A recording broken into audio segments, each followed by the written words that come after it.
February 26, 1995, Britain's oldest bank, Barings, collapsed overnight. 233 years of history gone.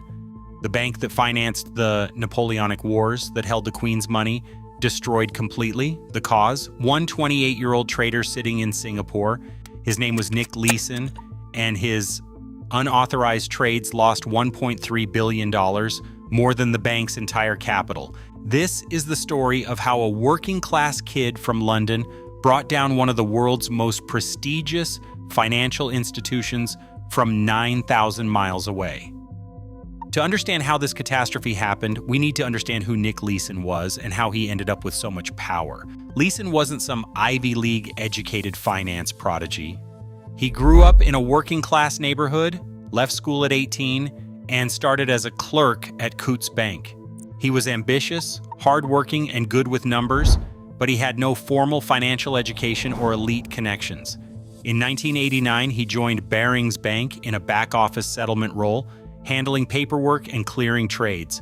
Not glamorous, but Leeson excelled at it.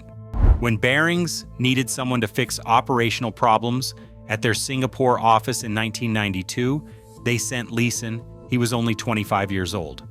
Here's where Barings made their first catastrophic mistake.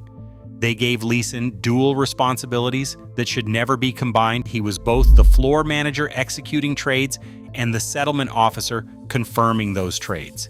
In proper financial controls, these roles must be separated. The person making trades shouldn't also be the person checking if those trades were legitimate and profitable. That's basic financial oversight to prevent fraud. But Barings trusted Leeson because he'd fixed their operational mess and seemed competent and reliable. This trust would prove to be their downfall. Initially, Leeson actually was making legitimate profits trading futures contracts on the Singapore International Monetary Exchange. His strategy was arbitrage, exploiting tiny price differences between Nikkei futures contracts traded in Singapore versus Osaka.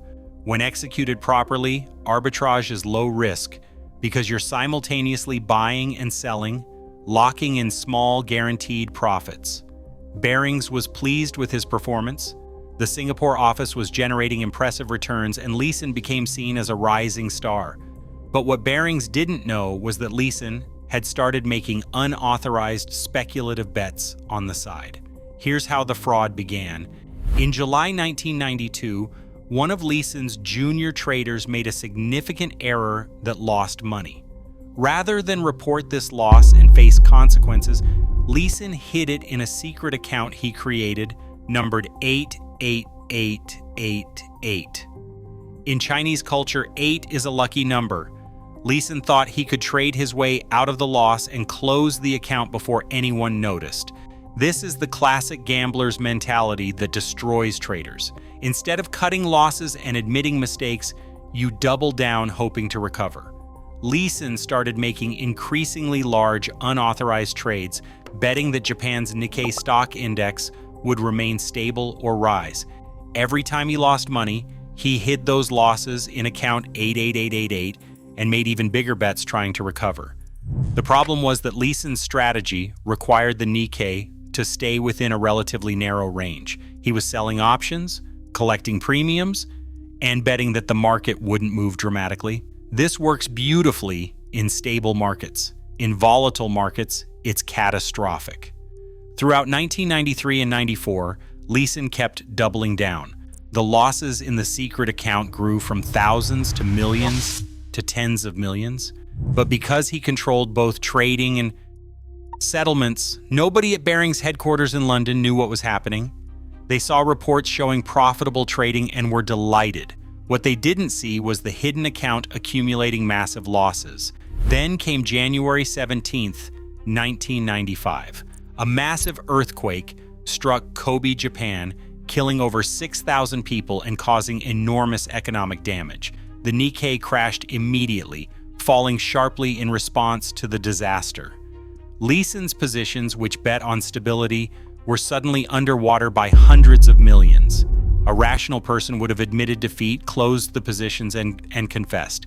Leeson did the opposite. He went all in, making absolutely massive bets that the Nikkei would recover quickly. He was now betting the entire bank on Japanese market recovery. The Nikkei didn't recover, it kept falling. By late February, the losses exceeded $1 billion. Leeson's positions were so enormous that he was essentially holding more futures contracts than the entire market could absorb. Other traders noticed these massive positions and started betting against them, knowing whoever held them was trapped. The situation was spiraling completely out of control. On Friday, February 24th, Leeson realized there was no way out. The losses had grown beyond $1.3 billion. Barings' entire capital was only about $500 million. The bank was effectively insolvent. So what did Leeson do? He ran. On Friday morning, he left a note on his desk saying simply, "I'm sorry," and fled Singapore with his wife. They flew to Malaysia, then Thailand, then Germany, attempting to escape before authorities realized what happened. Meanwhile, back in London, Barings executives finally investigated the Singapore office after receiving margin calls they couldn't understand. When they discovered account 88888 and saw the losses, they were absolutely horrified. The bank that had survived 2 world wars, the Great Depression, and countless financial crises was destroyed by one rogue trader in their Singapore office. The British government scrambled to find a buyer for Barings over the weekend. The Bank of England organized emergency meetings with major banks, pleading with someone to acquire Barings and prevent a catastrophic collapse that might trigger wider financial panic. Every bank refused. The losses were simply too large. Finally, the Dutch bank ING agreed to purchase Barings for exactly £1. £1 for a 233-year-old institution. They also assumed Barings' liabilities, but the symbolic price illustrated how worthless the bank had become. Leeson was arrested in Germany on March 2nd while trying to fly back to England. He was extradited to Singapore, where he was tried and convicted of fraud and forgery. He received a 6.5-year prison sentence and served 4 years before being released early due to colon cancer. His wife divorced him while he was imprisoned. He lost everything: his career, his freedom, his marriage, all because he couldn't admit a mistake and cut his losses early. But here's the critical question. How did one 28-year-old trader destroy a centuries-old bank? The answer is that Leeson didn't act alone. Barings management enabled the disaster through catastrophic failures of oversight and control. They gave one person too much authority without proper supervision. They didn't segregate trading from settlements. They didn't question how a relatively junior trader was generating such impressive profits. They didn't investigate when other banks and regulators raised concerns about the massive positions coming from Barings Singapore. They ignored red flags because the reported profits looked good. Internal audits had actually identified problems. In 1994, an internal auditor noted that Leeson controlled both trading and settlements, warning this was dangerous. The recommendation was ignored because Leeson was making money. Executives at Barings convinced themselves that a working-class kid without elite education couldn't possibly be sophisticated enough to commit massive fraud.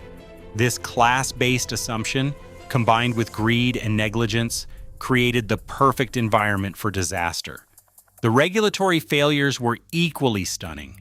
The Singapore Exchange noticed Barings' massive positions and asked questions, but accepted vague explanations. British regulators assumed Singapore was monitoring the office.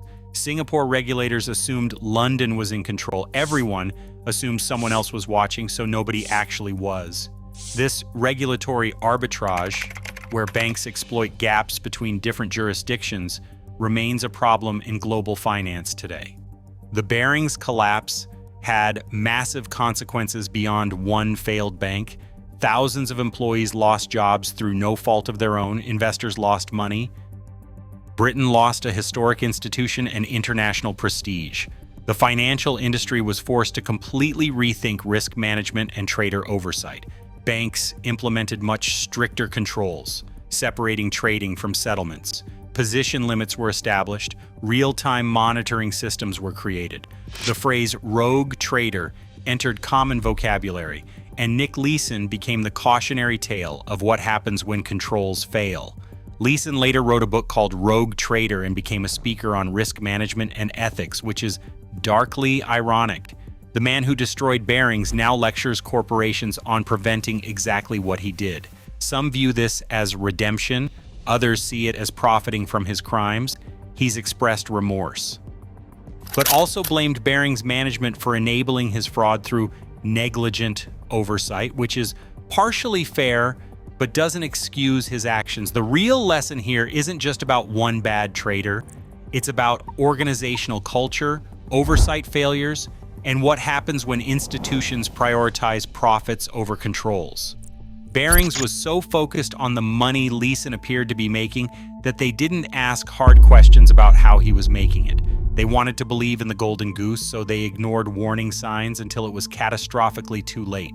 So yes, a 28-year-old destroyed Britain's oldest bank from Singapore, but he had plenty of help from executives who should have known better. What do you think?